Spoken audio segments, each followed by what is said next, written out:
1 of the fantasy football season, and he has a few running backs I would bench this week. The first guy is Saquon Barkley of the New York Giants. So I know Barkley was a late first, early second round pick in most fantasy drafts this season, but Barkley, I don't think he's going to get a full workload in this ball game. And plus, he's got a pretty stout matchup against the run here in a Denver Bronco team that's been pretty good against the run the last few years here. And Barkley, he's going to play, but I don't think he's going to get 20, 25 touches in this one. I could see anywhere from 12 to 15 touches in this ball game. And they got a good backup in Devontae Booker here, is this New York Giant team. So Barkley, he didn't take much reps in training camp. He didn't take much contact. And I don't even think he ran much with pads as well. So right here, they're going to take a slow approach with Barkley. And right now, here in week 1 with a pretty tough matchup, and just him not going to be 100% all the way here, and a guy who didn't really have a training camp, he's a guy I just can't trust this week here is Barkley. Maybe he'll prove me wrong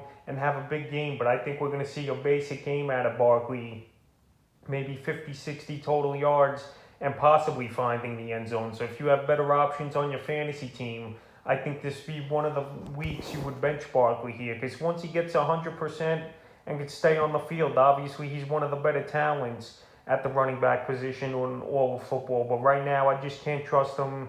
He's not 100%. He's not going to get a full workload, and it's a pretty tough matchup as well. So right here, I think he's an easy guy to bench if you have other options that are pretty decent this week here in week 1. The second running back I bench is Miles Sanders of the Philadelphia Eagles. So Miles Sanders, I wasn't big on him at all coming into the season here. Most people probably drafted him as the number 2 running back this season here for fantasy football. But right here, he's got a good matchup on paper at Atlanta. But I think this is going to be more of a throwing ball game for both teams. So I had on my quarterbacks to start Jalen Hurts and Matt Ryan on my list. So if you didn't see that video, check it out. But anyway, Miles Sanders, like I mentioned, he's not a great receiver out of the backfield.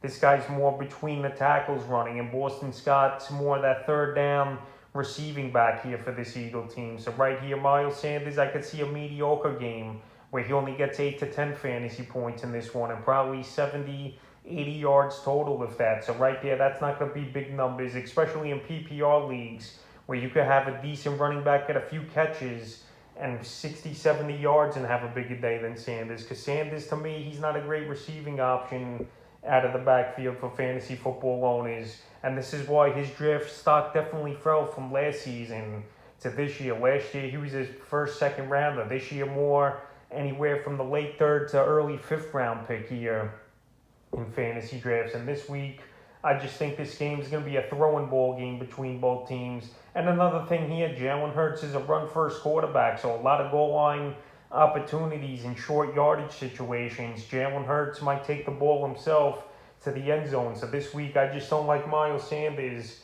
as a starter, so I have him on the bench. The next running back I bench this week is James Conner of the Arizona Cardinals. So Conner and Chase Edmonds, they might be in store for a 50-50 split in the early part of the season here for the Arizona Cardinals. But I think Chase Edmonds is the better running back over there in Arizona. And James Conner, he's been taken 7th, 8th round in most fantasy leagues here. But Conner, we know the last few seasons, he just hasn't been healthy. But when he plays, he's a pretty solid running back, no doubt about it. But this week at Tennessee, another ball game where I see a shootout between these two teams. Both teams with explosive offenses here in Tennessee and Arizona.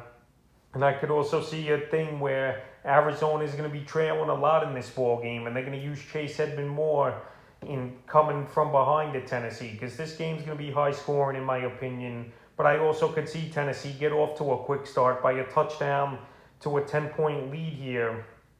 So right now, that's not going to bode well for Conner, especially on passing downs if they got to play catch up. And we don't know if he's 100% as well. He missed most of training camp because he was on the COVID list for a few weeks. So right here, I wouldn't trust Conner unless you're very desperate at the number 2 quarterback position or flex position. But right here this week, I think he's an easy guy to bench. And you take a wait-and-see approach here with James Conner. The next running back's Deandre Swift of the Detroit Lions. So Swift here, he was a player I'm pretty big on coming into the season.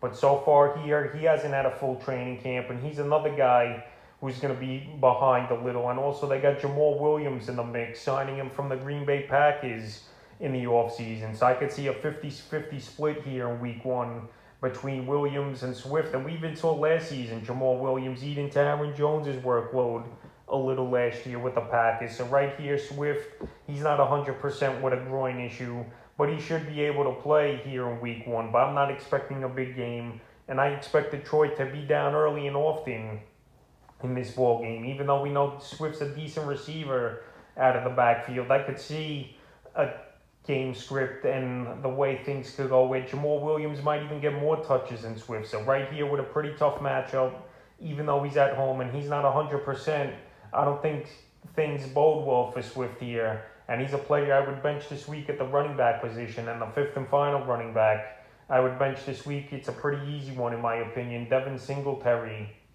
of the Buffalo Bills. So the Bills here, they verse a pretty stout Pittsburgh Steelers defense. And let's be honest here, this Buffalo Bill team, they just run the football just to keep defenses a little honest. It's all about Josh Allen and slinging the rock down the field to Stephon Diggs, to Emmanuel Sanders, Cole Beasley, and Gabriel Davis. So right here, it's not about the running backs in Zach Moss and Singletary.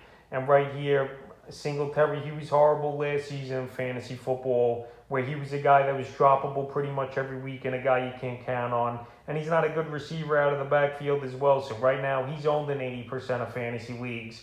But no way I would run him out there unless I got tons of injuries somehow, or I just didn't draft any running backs, or if I'm in an 18-team league. But right now, there's no reason Devin Singletary should be in starting lineups. Maybe he'll prove me wrong as the season goes on, but I don't want any part of this guy on my fantasy team or obviously in my lineup. So that's a few running backs I would bench here in week one of the fantasy football season.